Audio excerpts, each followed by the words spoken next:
सर्वेभ्यः नमो नमः। हम प्रारंभ कर रहे हैं हमारी इस कार्यशाला।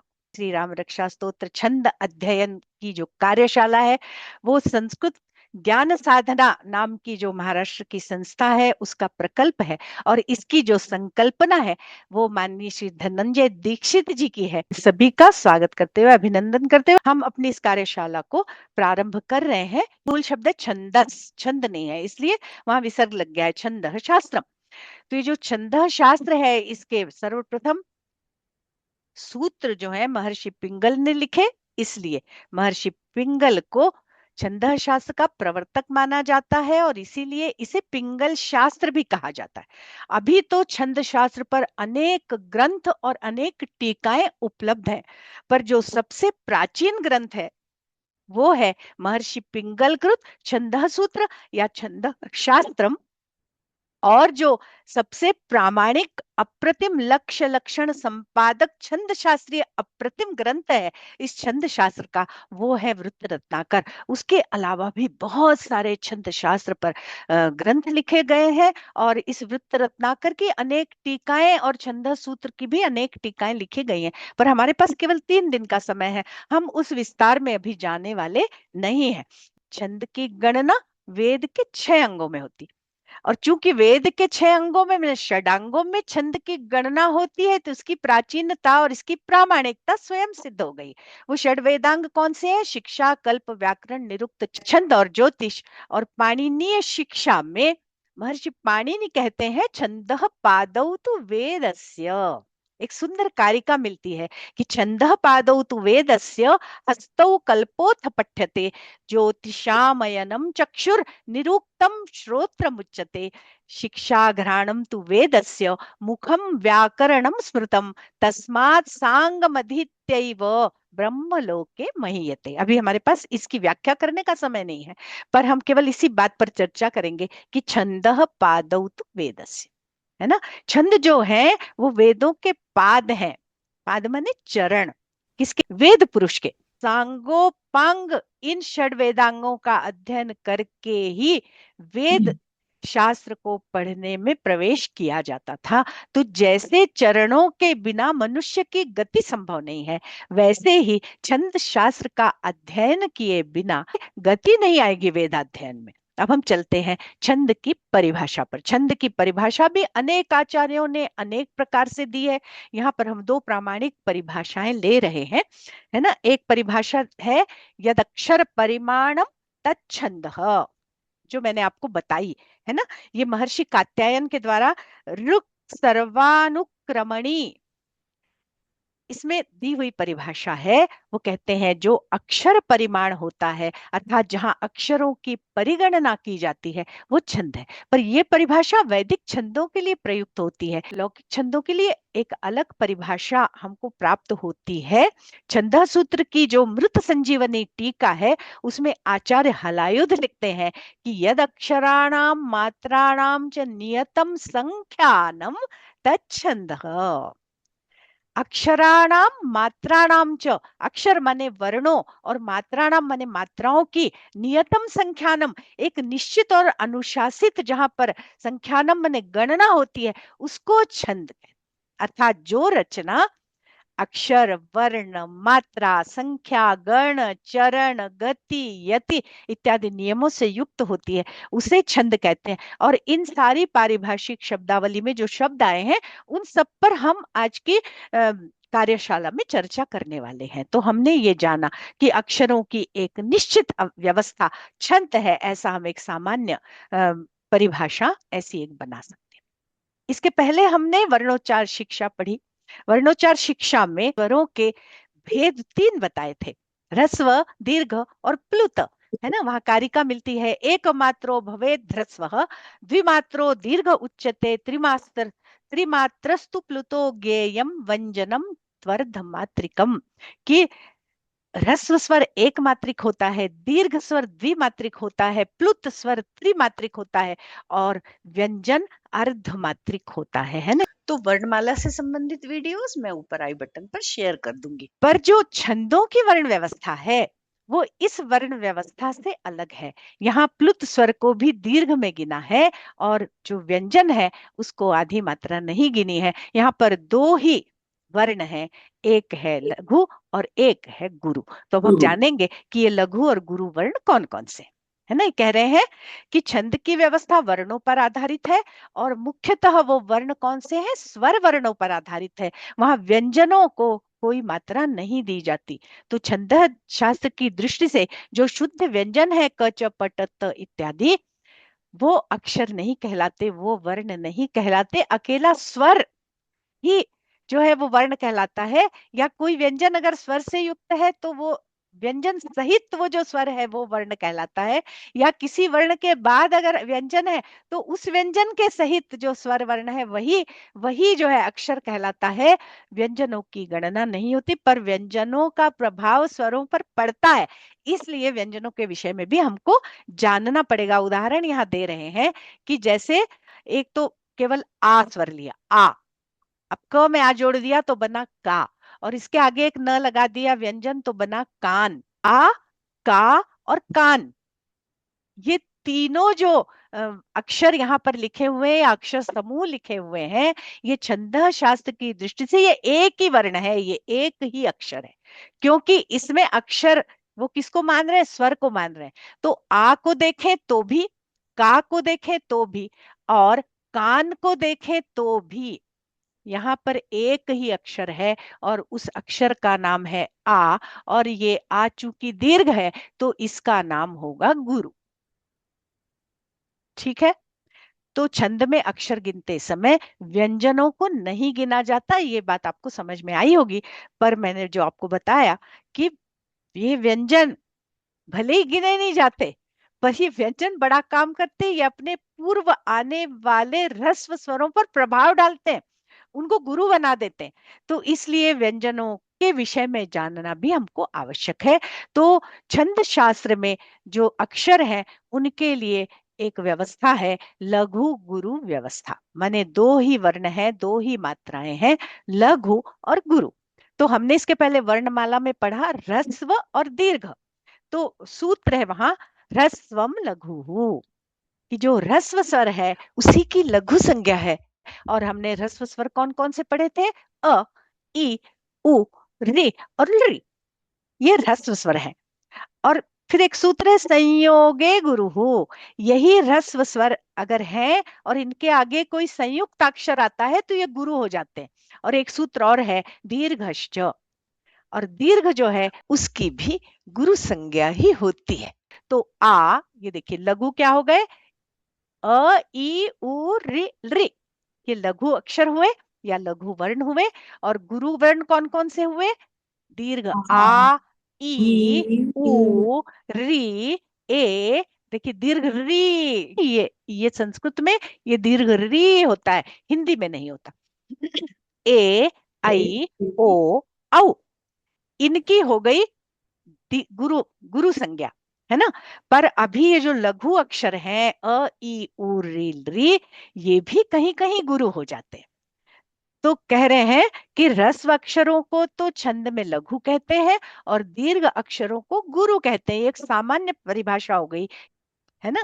फिर से समझिए एक बार कि ह्रस्व अक्षरों को, माने हमने वर्णमाला में जो ह्रस्व नाम के अक्षर पढ़े थे अ, ई, उ, री, उनको छंद शास्त्र में ह्रस्व नहीं कहते, उनकी लघु संज्ञा हो जाती है।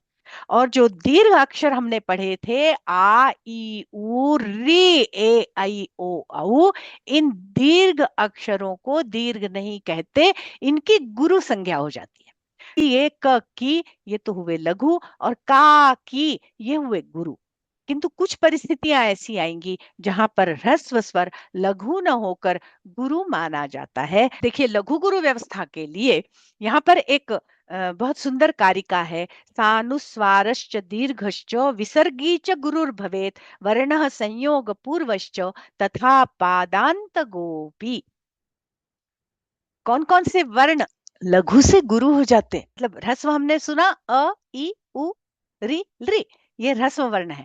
पर ये ह्रस्व जो है जिनकी लघु संज्ञा हो गई है वो लघु संज्ञक वर्ण यदि अनुस्वार युक्त हो, सानुस्वार या फिर विसर्ग से युक्त हो, या फिर आगे संयोग पूर्वश्च, उनके आगे कोई संयुक्त अक्षर हो, तो वो गुरु हो जाते हैं, है ना।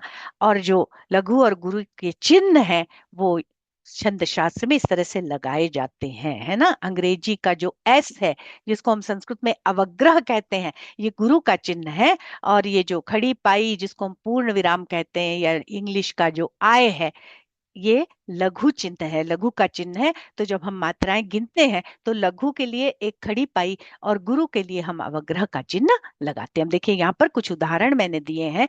यहाँ पर देखिए मैं अभी अनुस्वार और विसर्ग को हटा के पढ़ रही हूँ।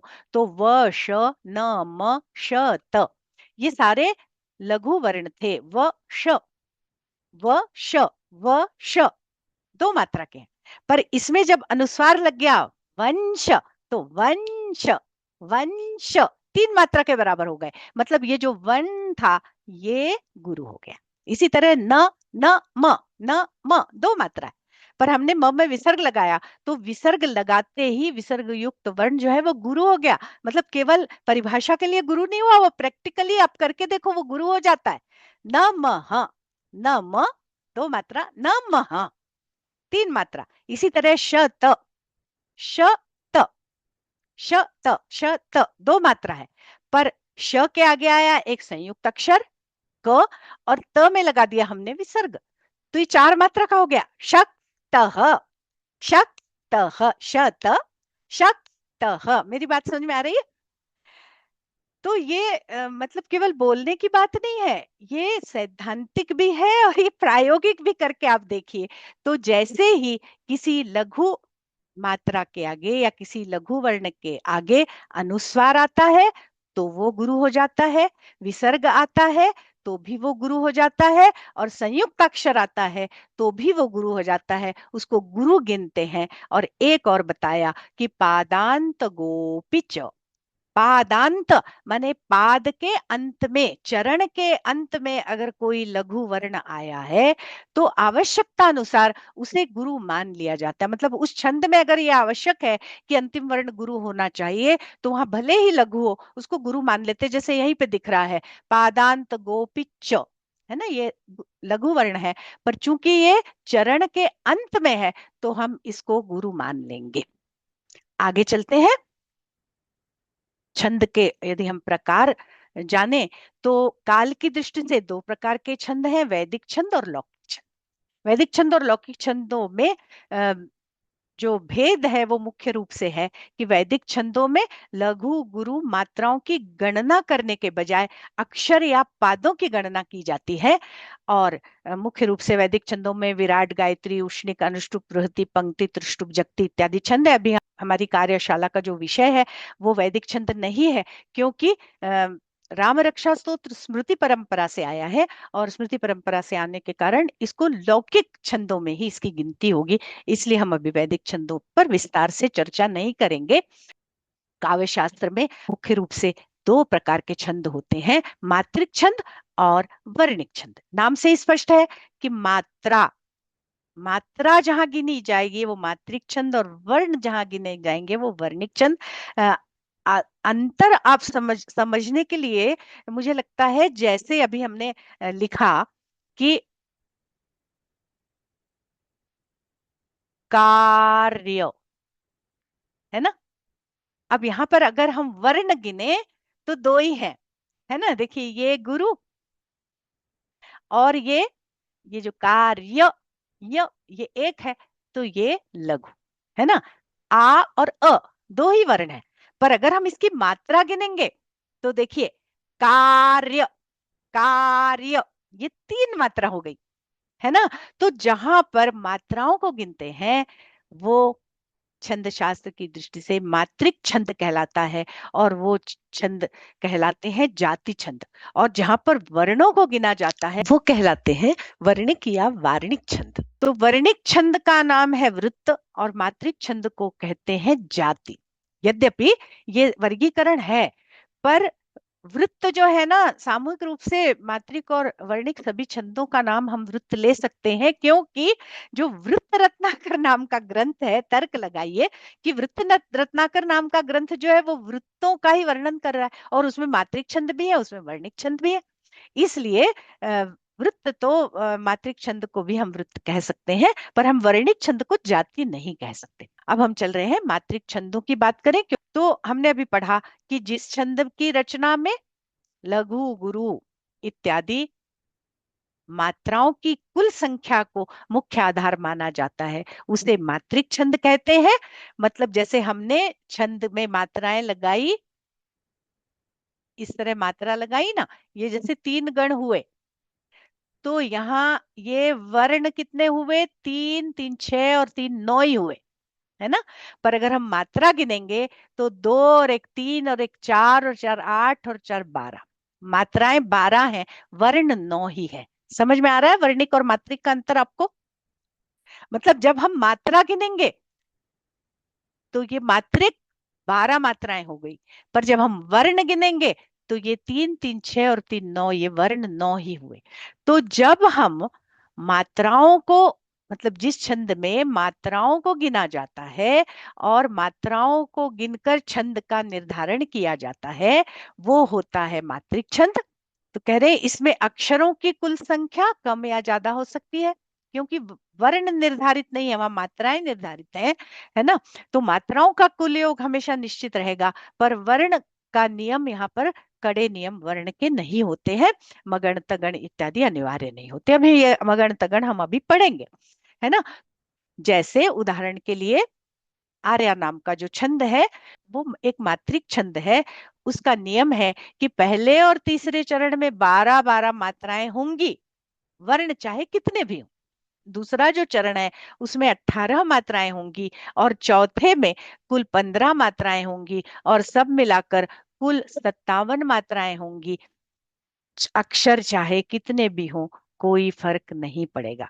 ये मात्रिक छंद है। अभी हमको चूंकि राम रक्षा स्तोत्र में आर्या छंद है नहीं, इसलिए इसकी चर्चा अभी हम नहीं कर रहे। बस आप इतना समझिए कि मात्रिक छंद में छंद की रचना करते समय मात्राओं की कुल संख्या को आधार माना जाता है। और अब हम आते हैं वर्णिक छंद पर, जो हमारा प्रतिपाद्य विषय है। जिस छंद की रचना में वर्णों की कुल संख्या और उनके लघु गुरु क्रम को मुख्य आधार माना जाता है, उसको वर्णिक छंद कहते हैं, है ना। गणों में निबद्ध है वो, तो वर्ण गिने जाते हैं। अभी हम अनुष्टुप छंद पढ़ेंगे तो मैं आपको वर्ण गिन के वहां बताऊंगी। अभी केवल ये समझिए कि लघु गुरु का जो क्रम है, जो गण व्यवस्था है, अभी हम उसको भी पढ़ने वाले हैं, उसको मुख्य आधार माना जाता है, जहां पर उसको वर्णिक छंद कहते हैं। तो यहाँ अक्षरों की संख्या गिनी जाती है, यहाँ मात्राएं नहीं गिनी जाती। पर इसके चारों चरणों में अक्षरों का क्रम निश्चित होता है, गण निश्चित होते हैं कि ये यगण होगा, मगण होगा, तगण होगा। तो गण जो है वो तो मात्रा गिन के ही बनता है। तो इसका मतलब कि वर्णिक छंदों के नियम ज्यादा कड़े हो गए, कि वहां पहले मात्रा गिन के हम गण बनाएंगे और फिर गण गिन के हम वर्ण गिनेंगे।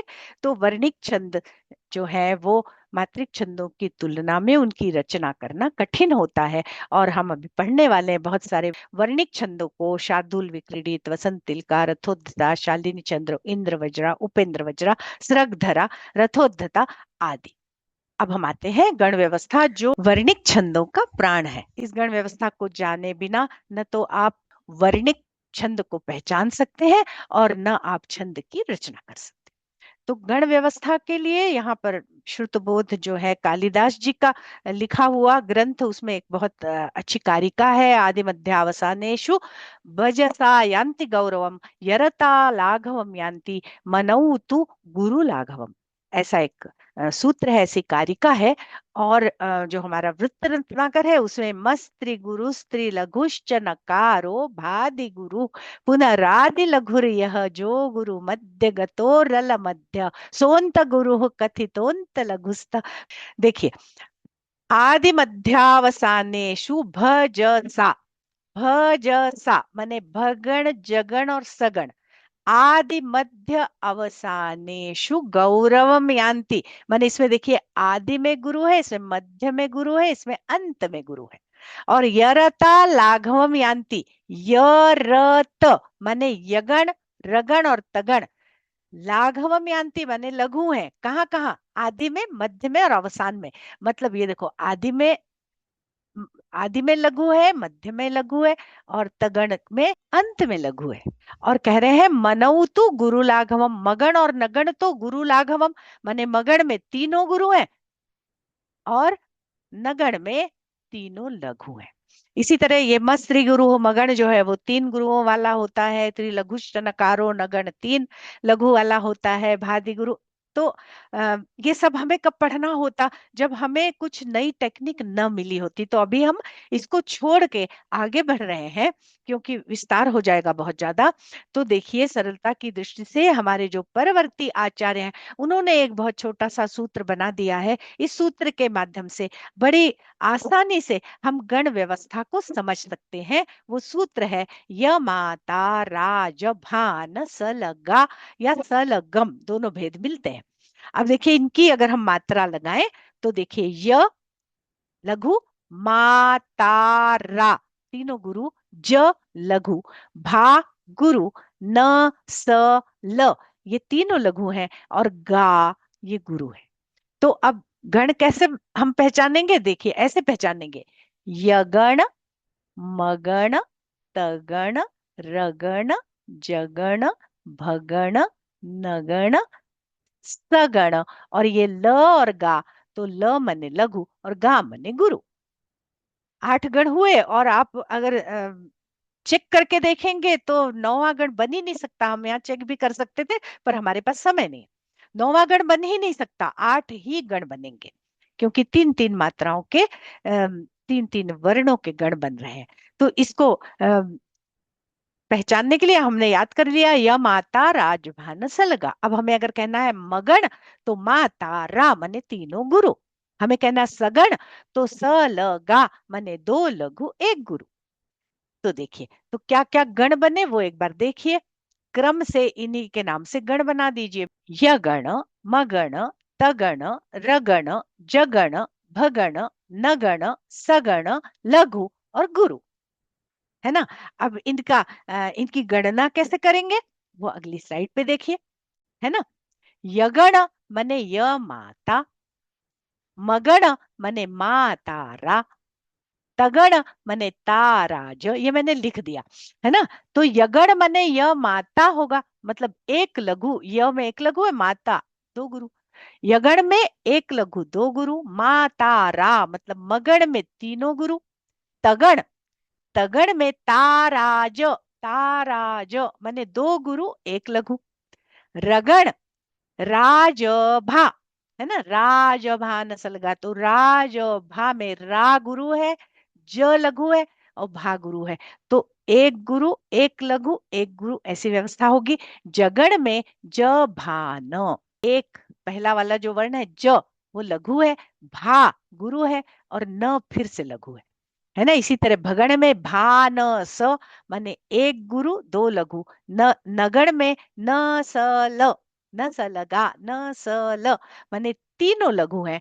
और स ल गा, स ल गा में पहले दो लघु और एक गुरु, और फिर ल गा, ल माने लघु एक मात्रा का और ग माने गुरु दो मात्रा का। इस तरह से गण व्यवस्था होती है। और जब हम छंद बनाते हैं तो इस गण व्यवस्था के आधार पर जिस छंद की जैसी परिभाषा और जैसा लक्षण होगा वैसी ही हमें पदों की रचना करनी होती है, वैसा ही शब्द विन्यास हमको करके बनाना होता है। साथ ही जब हम किसी छंद को पहचानना चाहते हैं तो फिर उसकी परिभाषा और उसका लक्षण हम पढ़ते हैं, और उस लक्षणों में ये गण व्यवस्था के हिसाब से जो छंद फिट बैठ रहा है वही उस छंद की पहचान होती। अभी हम आगे आगे पढ़ेंगे कि छंद की पहचान करने की एक बहुत अच्छी टेक्निक वृत्त रत्नाकर कार ने की है। हम कल या परसों उस टेक्निक को भी जानेंगे। अब हम छंद के भेद जानते हैं कि छंद जो है मुख्य रूप से छंद के 4 चरण होते हैं, माने 4 टुकड़ों में होता है। उसको पाद भी कहते हैं, उसको चरण भी कहते हैं, है ना। जैसे कोई सा भी छंद हम बोल रहे हैं, मान लो हम अनुष्टुप छंद ही बोल रहे हैं, राम रामेति रामेति, ये एक चरण हो गया। रमे रामे मनोरमे दूसरा चरण हो गया। सहस्रनाम तत्तुल्यम ये तीसरा चरण हो गया। राम नाम वरानने ये चौथा चरण हो गया। मतलब हमको सांस लेने के लिए कहीं विराम चाहिए ना, तो छंद ऐसा पूरा एक छंद नहीं होता, उसके चार भाग होते हैं। तो वो चार भाग जो है, उसका एक एक भाग जो है, एक एक खंड जो है, वो चरण कहलाता है या पाद कहलाता है। तो इस चरण के दृष्टि से छंद के तीन प्रकार के भेद होते हैं। पहला भेद है समवृत्त। समवृत्त माने सम माने समान, माने समान मात्रा वाला वृत्त। अर्थात जिस वृत्त के चारों पादों में समान अक्षर होंगे वो समवृत्त छंद कहलाएगा। वो सब हम पढ़ने वाले हैं, इंद्र वज्रा, उपेंद्र वज्रा, सरगधरा, शिखरिणी, रथोद्धता, मंदाक्रांता, शार्दुल विक्रीडित, ये सारे समवृत्त छंद हैं। कुछ छंद ऐसे होते हैं जो अर्ध समवृत्त होते हैं, माने जिसके पहले और तीसरे चरण में एक जैसी मात्राएं होती, समान मात्राएं होती है, और दूसरे और चौथे पाद में अक्षरों की दृष्टि से समानता होती है, पर चारों समान नहीं होते, वो अर्ध समवृत्त कहलाते हैं। और ये ज्यादा प्रचलित छंद नहीं है, ये कठिन भी पढ़ते हैं, पर वो अर्ध समवृत्त के अंतर्गत आता है। पुष्पिताग्रा छंद, वियोगिनी छंद, अपर वक्त्र छंद इत्यादि। और जो विषम वृत्त छंद है, वो विषम वृत्त बड़े ही दुर्मिल कोटि के छंद होते हैं, बड़े कठिन होते हैं, बहुत क्लिष्ट होते हैं, और ये ज्यादा प्रचलन में नहीं है। पर इनमें क्या होता है, इनके चारों पादों में अक्षरों की संख्या बराबर नहीं होती, वो विषम वृत्त कहलाते हैं, है ना। तो विषम वृत्त के बहुत सारे उदाहरण है। एक मुख्य उद्गता नाम का विषम वृत्त छंद है, जिसके पहले चरण में 9 मात्राएं, दूसरे चरण में 10 मात्राएं, तीसरे चरण में 11 मात्राएं, चौथे चरण में 13 मात्राएं हैं, और कुल मिलाकर इसमें 43 मात्राएं या 43 वर्ण हैं। पर ये विषम वृत्त जो है वो बहुत उच्च स्तर के कक्षाओं में पढ़ाया जाता है। अभी हम केवल पढ़ने वाले हैं समवृत्तों को। तो हम आगे चलते हैं। अब ये पारिभाषिक शब्द है यति। यति व्यवस्था है ना।